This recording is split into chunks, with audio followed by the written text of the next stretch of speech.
Part 1. First, you have some time to look at questions 1 to 10.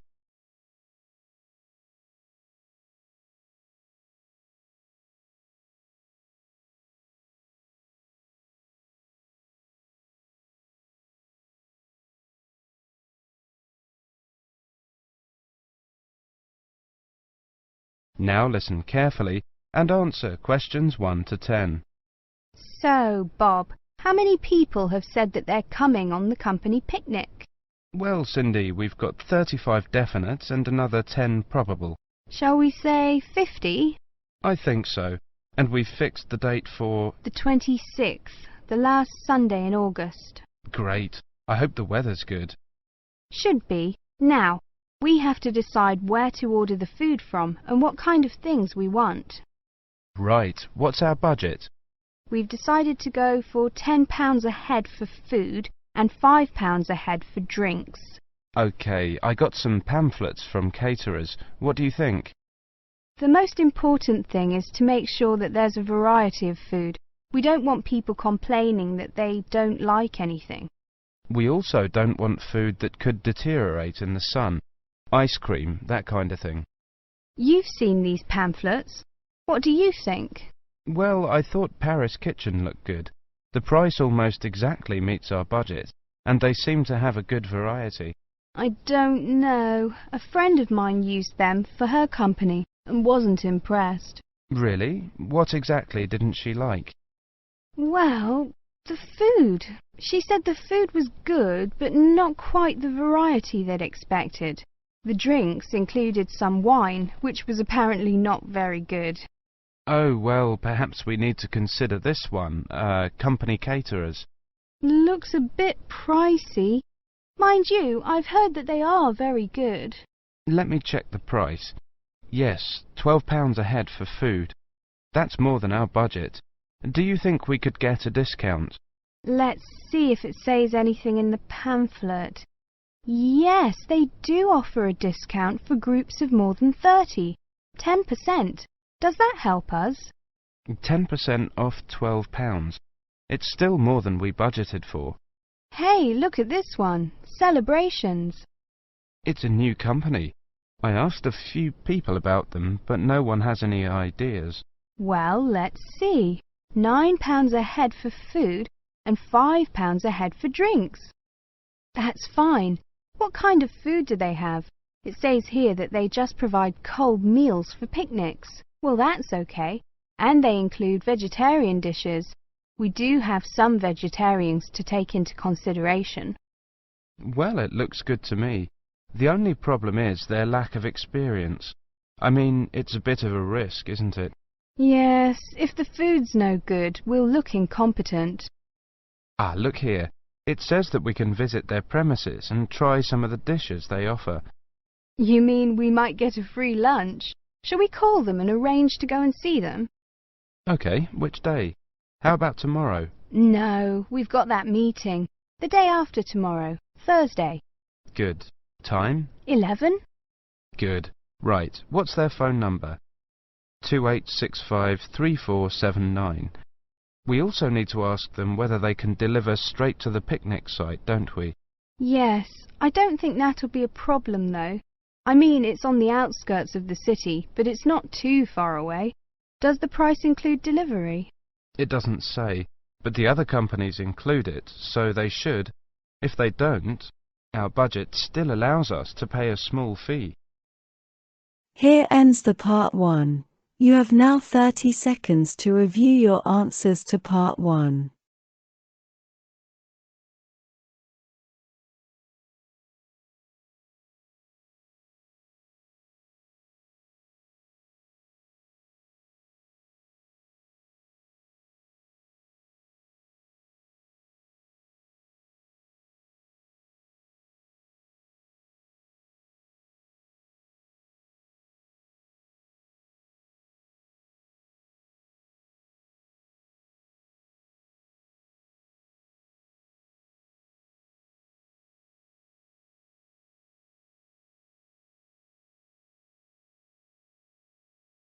Part 2. First, you have some time to look at questions 11 to 14.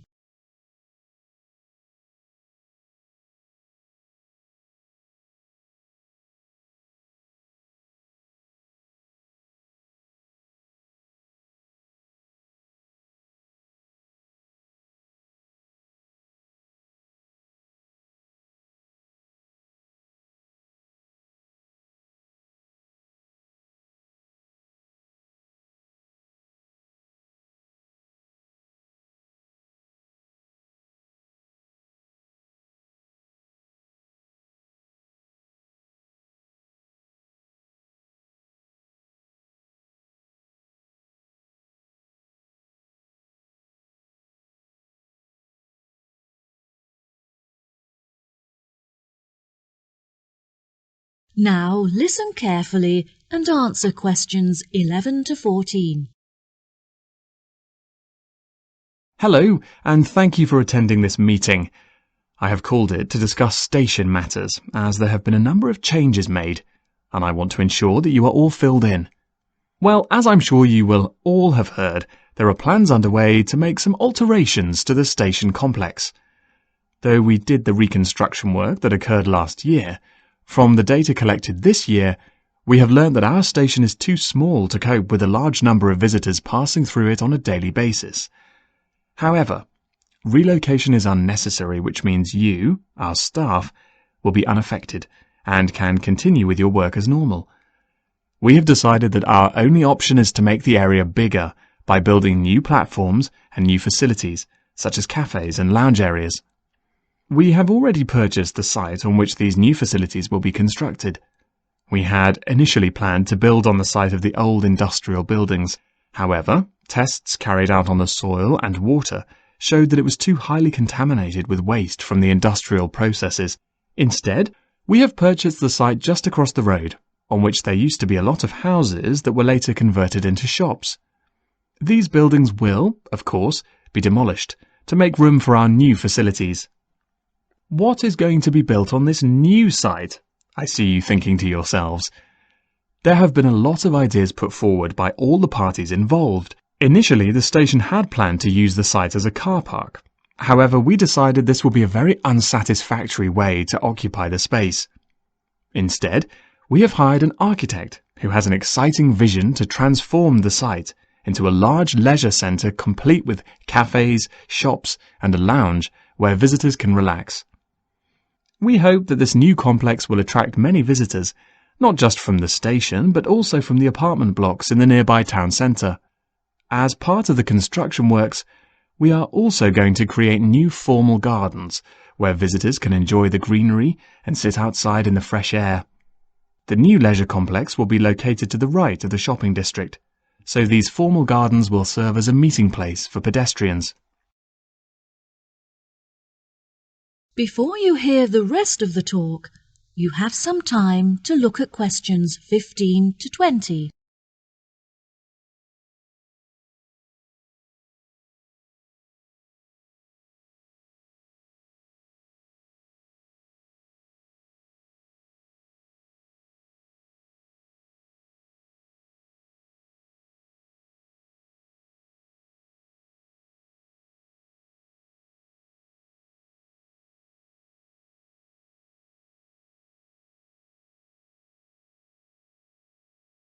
Now listen and answer questions 15 to 20.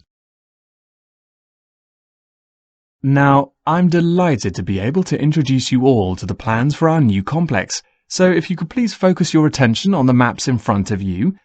We will start at the main entrance and make our way towards the cafe, which is located behind the wall that we can see directly in front of us, just next to the rear entrance. In this position, the cafe is obscured from the entrances, which will keep the space warm and also create an intimate atmosphere. Once visitors arrive at our station, they often need further transport in order to reach their homes. Therefore, we have introduced a taxi rank with its own waiting area. In order to reach these facilities, the visitors must simply leave the complex via the rear entrance and turn left. Visitors who have travelled to the station by car can leave it in the car park for a small fee, which is located just outside of the rear entrance to the right. At present, our station does not have an internal seating area for passengers, so they are forced to wait for their trains outside on the platforms, which can be particularly unpleasant during the winter. We have, therefore, decided to introduce a passenger waiting area inside the new complex to the right of the rear entrance, with comfortable seating where passengers can pass the time comfortably in the warmth. As this space is a distance away from the station, we have also proposed a waiting area for wheelchair users that is closer. As visitors enter through the main entrance, this space will be located behind the wall to their left. Finally, we have also decided that it would be a great idea to introduce a new tourist office, where visitors can get maps and information on our wonderful town. We want this new office to be easily accessible, so visitors entering through the main entrance will find it directly to their right. Now, I think that's all I have to tell you. Please feel free to ask any questions if you would like to know anything else. Here ends the part 2. You have now 30 seconds to review your answers to part 2.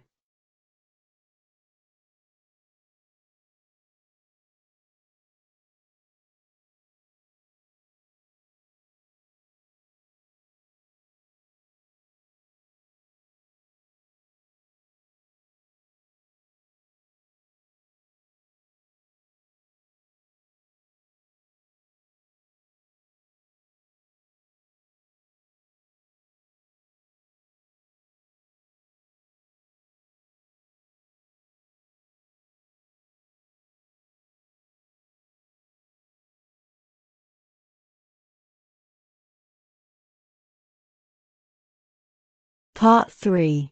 First, you have some time to look at questions 21 to 24.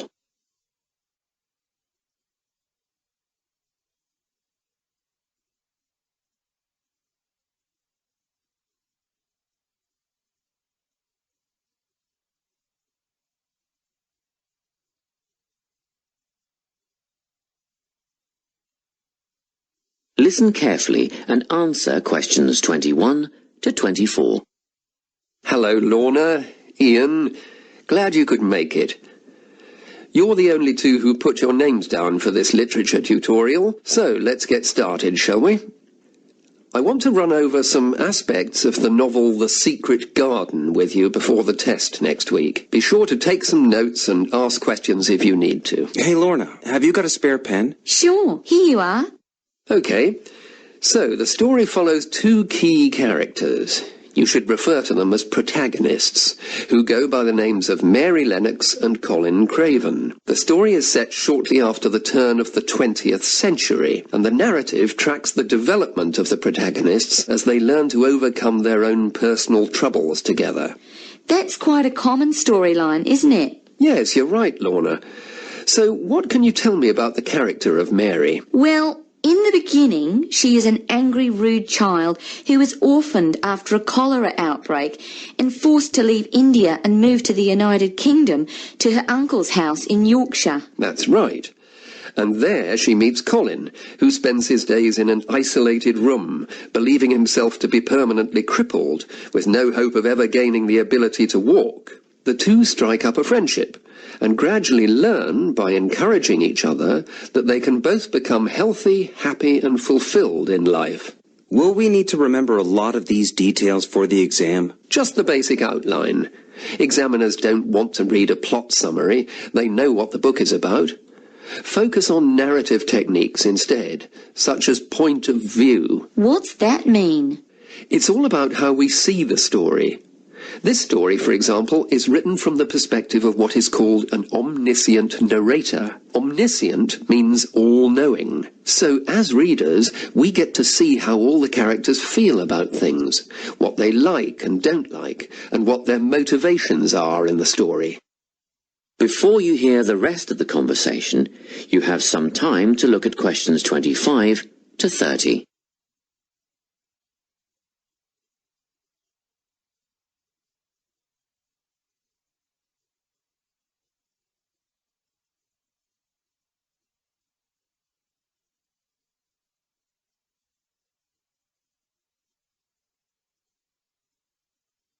Now listen and answer questions 25 to 30. Won't it be hard to write a technical analysis?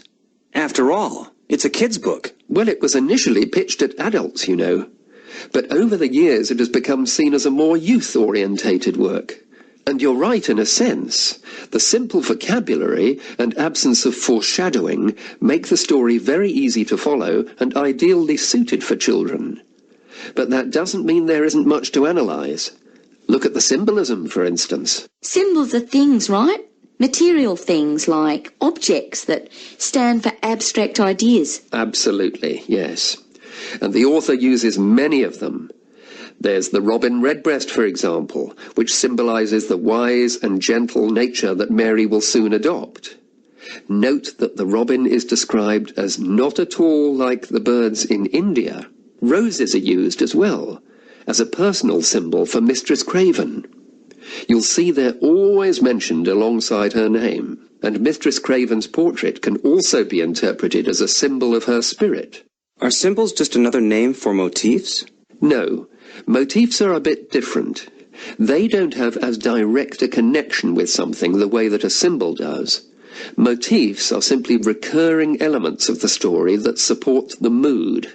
Are there any in this novel? Yes, two very important ones. The Garden of Eden is a motif.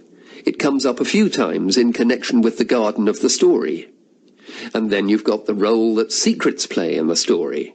In the beginning, everything is steeped in secrecy, and slowly the characters share their secrets, and in the process move from darkness to lightness, metaphorically, but also, in the case of Colin, quite literally. His room in the beginning has the curtains drawn, and he appears at the end in the brightness of the garden. Anything else we need to know about? Yes.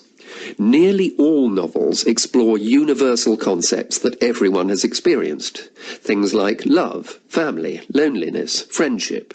These are called themes. The Secret Garden has a few themes that all centre on the idea of connections. The novel explores, for example, the way that health can determine and be determined by our outlook on life. As Colin's health improves, so too do his perceptions of his strength and possibility. The author also examines the link between our environment and our physical and emotional prosperity. The dark, cramped rooms of the manor house stifle the development of our protagonists. The garden and natural environments allow them to blossom, just as the flowers do. Finally, this book looks at connections between individuals, namely Mary and Colin. This necessity of human companionship is the novel's most significant theme, because none of their development as individuals would have occurred without their knowing each other. Well, that about sums it up, I think. That's a great help, thanks. Yes, thanks very much. Here ends the part 3. You have now 30 seconds to review your answers to part 3.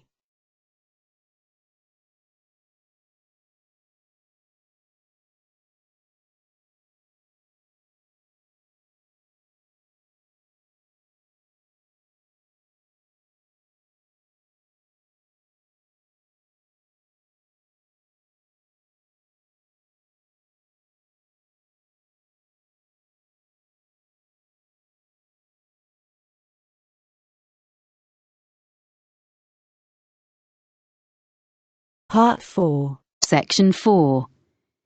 You will hear a talk by a meteorologist about weather forecasting.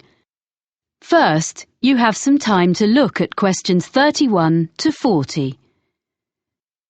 Pause the recording for 1 minute.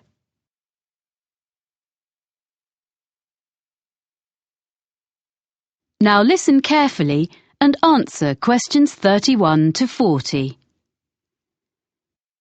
I work for the National Weather Service, and as part of your course on weather patterns, I've been asked to talk to you about how we predict the weather. We're so used to switching on our TVs and getting an up-to-date weather forecast at any time of day or night that we probably forget that this level of sophistication has only been achieved in the last few decades, and weather forecasting is actually an ancient art. So I want to start by looking back into history. The earliest weather forecasts appeared in the 1500s in almanacs, which were lists of information produced every year. Their predictions relied heavily on making links between the weather and where the planets were in the sky on certain days. In addition, predictions were often based on information, like if the fourth night after a new moon was clear, good weather was expected to follow. But once basic weather instruments were invented, things slowly started to change. In the mid-15th century, a man called Nicholas Kuser, a German mathematician, designed a hygrometer which told people how much humidity there was in the air. To do this, Cusa put some sheep's wool on a set of scales and then monitored the change in the wool's weight according to the air conditions. A piece of equipment we all know and use is the thermometer. Changes in temperature couldn't really be measured until the Italian Galileo Galilei invented his thermometer in 1593. It wasn't like a modern-day thermometer because it had water inside it instead of mercury. In fact, it wasn't until 1714 that Gabriel Fahrenheit invented the first mercury thermometer. In 1643, another Italian, called Evangelista Torricelli, invented the first barometer, which measured atmospheric pressure. This was another big step forward in more accurate weather predicting.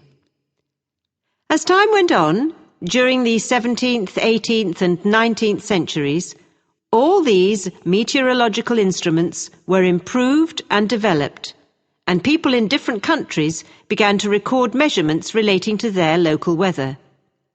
However, in those days it was very difficult to send records from one part of the world to another, so it wasn't possible for them to share their information until the electric telegraph became more widespread. This meant that weather observations could be sent on a regular basis to and from different countries. By the 1860s, therefore, weather forecasts were becoming more common and accurate because they were based on observations taken at the same time over a wide area. In 1863, France started publishing weather maps each day. This hadn't been done before, and other nations soon followed. So that was the start of national weather forecasting. And I'll now tell you how we at the National Weather Centre get the information we need to produce a forecast.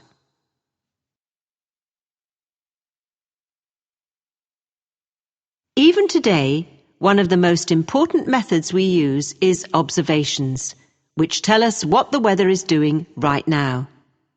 Observation reports are sent automatically from equipment at a number of weather stations in different parts of the country. They are nearly all based at airports, although a few are in urban centres. The equipment senses temperature, humidity, pressure, and wind speed direction. Meteorologists also rely really heavily on satellites, which send images to our computer screens. What we see on our screens is bright colours. Orange represents dry air, and bright blue shows moisture levels in the atmosphere. The satellites are located 22,000 miles above the surface of the Earth, and it's amazing that despite that distance, it's possible for us to make out an individual cloud and follow it as it moves across the landscape.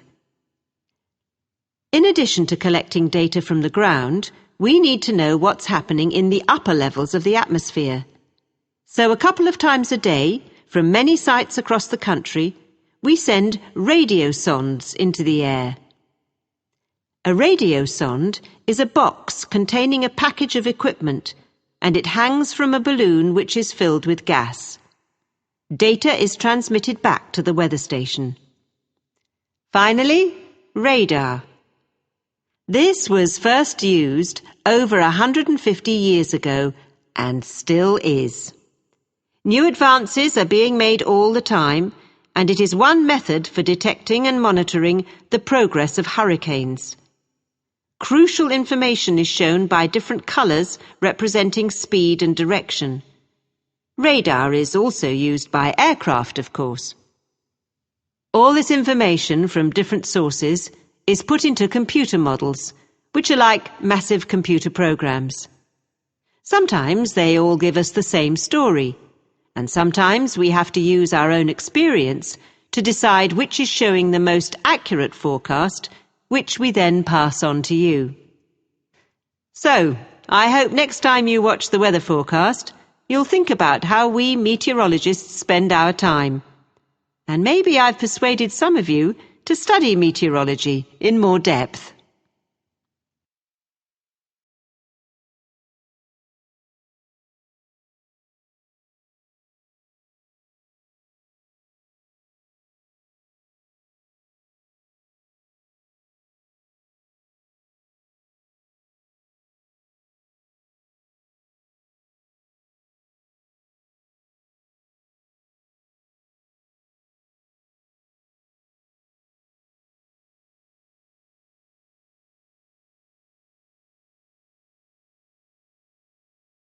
The listening module of the test is over, and you now should write your responses to the answer sheet in 10 minutes.